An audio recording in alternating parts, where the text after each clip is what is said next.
Can you subscribe to my new channel for support purposes? Adam saw glimpses of a life he couldn't remember living: family, friends, moments of joy and sorrow. It was disorienting, like trying to piece together a puzzle with half the pieces missing. They came upon a large, circular chamber with a stone pedestal in the center. The symbols on the pedestal glowed brighter as they approached, and Adam felt a strange compulsion to touch it. "Wait," Denise said, grabbing his arm. "We don't know what that will do." Adam hesitated, but the pull was too strong to resist. "I have to," he said, pulling away from her grip. "I think this is the key to our memories." Before anyone could stop him, he placed his hand on the pedestal. The symbols flared to life, and a surge of energy shot through him, sending a jolt of pain through his skull. Adam cried out, falling to his knees as his mind was flooded with memories: his childhood, his family, the day he was taken. It was all there, rushing back with overwhelming force. He saw faces he hadn't remembered in years, heard voices that had been lost to time. As the memories settled, he looked up at the others, who were watching him with a mixture of concern and fear. "What did you see?" Yusuf asked, his voice tense. Adam took a deep breath, struggling to process everything he had just experienced. "I remember everything," he said, his voice trembling. "Who I am, where I came from, and why I'm here." The others looked at him expectantly, waiting for an explanation. Adam struggled to find the words, the weight of his memories pressing down on him. "We were brought here for a reason," he began. "This labyrinth. It's not just a trap. It's a test. A test to see if we can survive, to see if we're worthy of something. Something bigger." Denise frowned, trying to make sense of his words. "Worthy of what?" Adam shook his head, the memories still a jumbled mess in his mind. "I don't know, but I think it's connected to those machines we found. They're part of it, part of this whole experiment." Yusuf crossed his arms, his expression skeptical. "So we're lab rats in someone's twisted game?" "It's more than that," Adam insisted. I think we were chosen for this. But I don't know why." Selim, who had been quiet, spoke up. "If we were chosen, then there has to be a way out. A way to prove ourselves." Adam nodded. "There is. But it's not just about finding the exit. It's about unlocking the secrets of this place, about understanding why we were brought here in the first place." The weight of his words hung in the air, the reality of their situation settling over them like a heavy fog. They were trapped in a labyrinth designed to test them, to push them to their limits. And the only way out was to unlock the mysteries hidden within its walls. As they prepared to move on, the symbols on the pedestal dimmed, and the tunnel ahead seemed to stretch endlessly into the darkness. But Adam felt a renewed sense of purpose. The pieces of his past slowly falling into place. "We have to keep going," he said, his voice steady. "There's more to this labyrinth than we realized. And if we're going to find a way out, we need to uncover its secrets." The others nodded in agreement, their determination matching his own. Together they ventured deeper into the unknown, the shadows of the labyrinth closing in around them. But they were no longer just survivors. They were seekers of the truth, determined to find the answers that would set them free. Days passed as the group delved deeper into the labyrinth. The air grew colder, the walls narrower, and the sense of unease more palpable with every step they took. But despite the dangers and the disorientation, they pressed on, driven by the need to uncover the truth behind their imprisonment. Adam's memories continued to surface, fragments of a life before the labyrinth becoming clearer with each passing day. He remembered a world outside these walls, a life filled with family and friends, but also something darker, an organization shrouded in secrecy, with motives he couldn't fully understand. The more he remembered, the more he realized that his past held the key to their escape. As they navigated the twisted corridors, they encountered more of the strange machinery, rusted and ancient, humming with a faint energy. Each piece of machinery seemed to pulse with a life of its own, connected to the very structure of the labyrinth.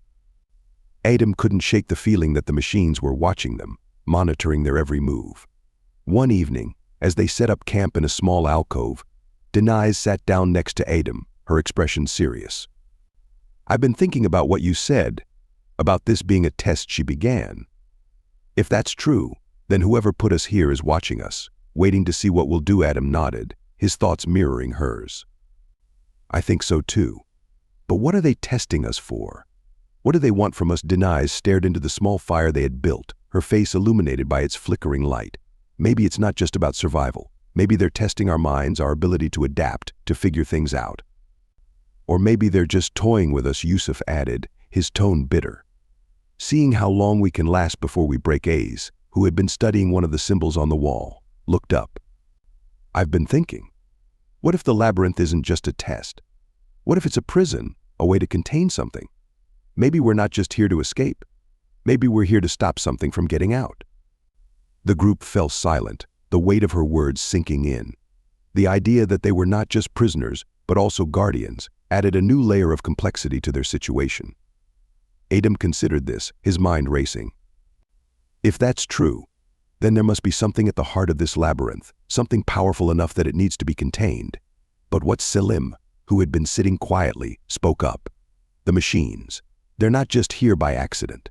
They're part of the system, controlling the labyrinth.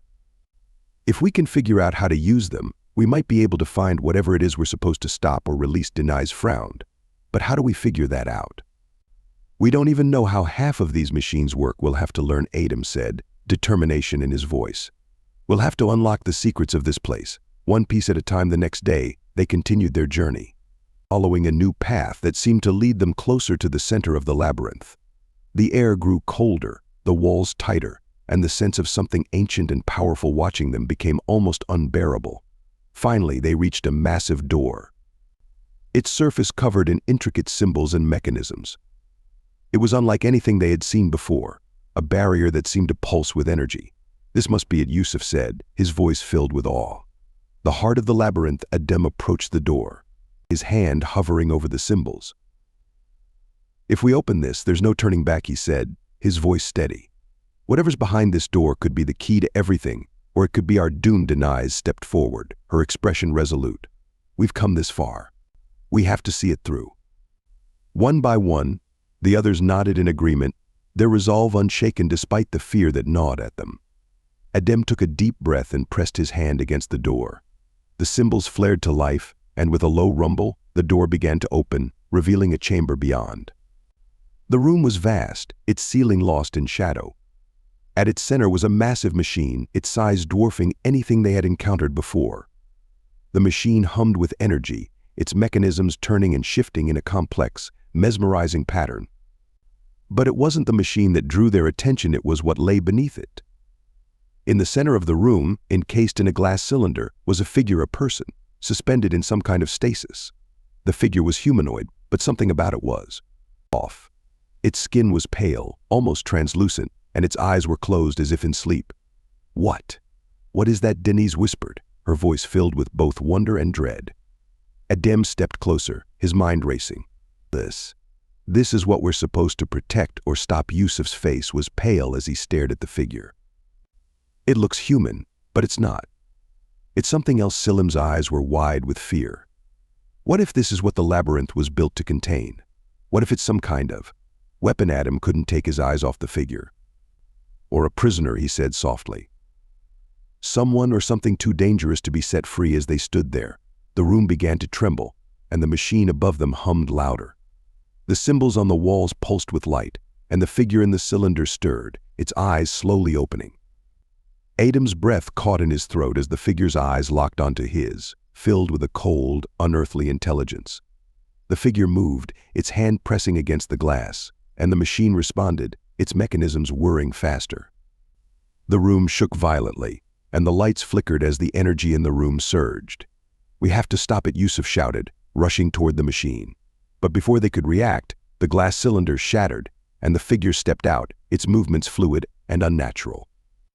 It looked at them with a gaze that seemed to pierce their very souls. "Leave," it said, its voice a whisper that echoed in their minds. "Leave or face the consequences." Adam felt a wave of fear and dread wash over him. Whatever this being was, it was far beyond anything they had encountered before. But despite the fear, he knew they couldn't back down. They had come too far to turn back now. "We can't let it escape," Adam said, his voice shaking but resolute. "We have to stop it, whatever it takes." Denise nodded, her face pale but determined. "We fight." The figure smiled, a cold, cruel smile that sent shivers down their spines. "You cannot stop me," it said. "I was imprisoned here for a reason.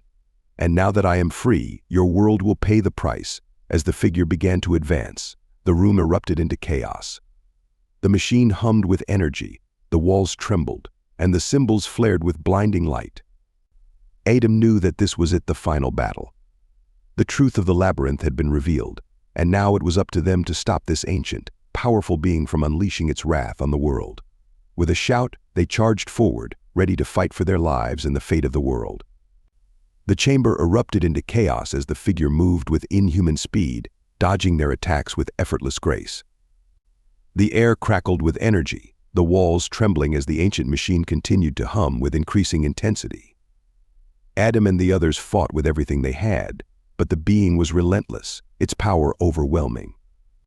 It seemed to anticipate their every move, striking with precision and force that left them reeling. Denise was the first to go down, the figure's blow sending her crashing into the wall with a sickening thud. Yusuf and Selim fought valiantly, but they were no match for the being's speed and strength. Adam's heart pounded in his chest as he watched his friends fall one by one. He knew they were outmatched, but he couldn't give up. He had to find a way to stop this creature, to prevent it from escaping the labyrinth and wreaking havoc on the world outside. As the figure advanced on him, Adam's mind raced. The machine, it was connected to everything, controlling the labyrinth containing the being. If he could just figure out how to use it. With a burst of adrenaline, Adam dodged the figure's attack and sprinted toward the machine. He didn't know what he was looking for, but he had to try something, anything. The machine was massive, its surface covered in the same shifting symbols they had seen throughout the labyrinth. Adam's fingers brushed against the symbols, and he felt a surge of energy shoot through him, a connection forming between him and the machine. For a moment, he was overwhelmed by the flood of information, images, codes, sequences flashing through his mind. But then, he began to understand. The machine was a control system, a way to manipulate the labyrinth, to trap or release whatever was inside. The being realized what he was doing and let out a roar of anger, charging toward him. But before it could reach him, Adam activated the machine, his mind guiding the energy through its circuits. The room trembled as the machine powered up, the symbols on its surface glowing with a brilliant light. The walls of the chamber began to close in, and the figure was forced to stop, its expression one of surprise and rage. "You cannot contain me," it shouted, its voice reverberating through the chamber. "I am beyond your control." Adam gritted his teeth, focusing all his energy on the machine. "You were imprisoned here for a reason," he said, his voice strained. "And you're not getting out with a final surge of power." Adam activated the machine's full containment protocol. The walls of the chamber closed in around the being, sealing it within a new prison. The glass cylinder reformed, trapping the figure inside once again. The machine hummed with energy as the containment sequence completed, and the room fell silent. The symbols on the walls dimmed, the lights flickered, and the machine powered down. Adam collapsed to the ground, his body shaking with exhaustion. The others lay scattered around the chamber, battered and bruised, but alive. Denise groaned as she pushed herself up, wincing in pain. Did we do it?" Adam nodded weakly, his breath coming in ragged gasps. "Yeah, we did it." Yusuf limped over, his face pale but determined. What was that thing?" Adam looked at the glass cylinder, where the figure floated in stasis once again. "I don't know," he admitted. But whatever it was dangerous, too dangerous to be set free. Selim joined them, his eyes wide with a mix of fear and awe. "We were supposed to stop it," he said softly. "That was our purpose." Adam nodded, the weight of their actions settling over him. "Yeah, and we did.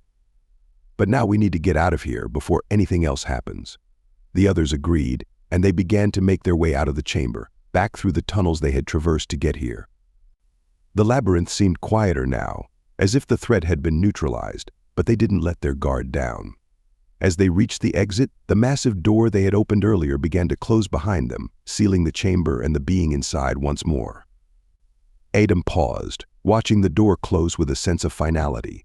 He couldn't help but wonder what would happen now, whether they had truly succeeded in containing the threat, or if it would one day break free again. But for now they had done what they could. They had survived and they had prevented a catastrophe. As they emerged from the labyrinth and into the open air of Caira, the sun was setting, casting a warm glow over the walled enclosure. The others were waiting for them, their faces filled with relief and hope as they saw the group return. Adem looked around at the faces of his friends and allies, the people who had become his family in this strange and dangerous place. They had faced unimaginable challenges, fought against overwhelming odds, and emerged victorious. Don't forget to subscribe.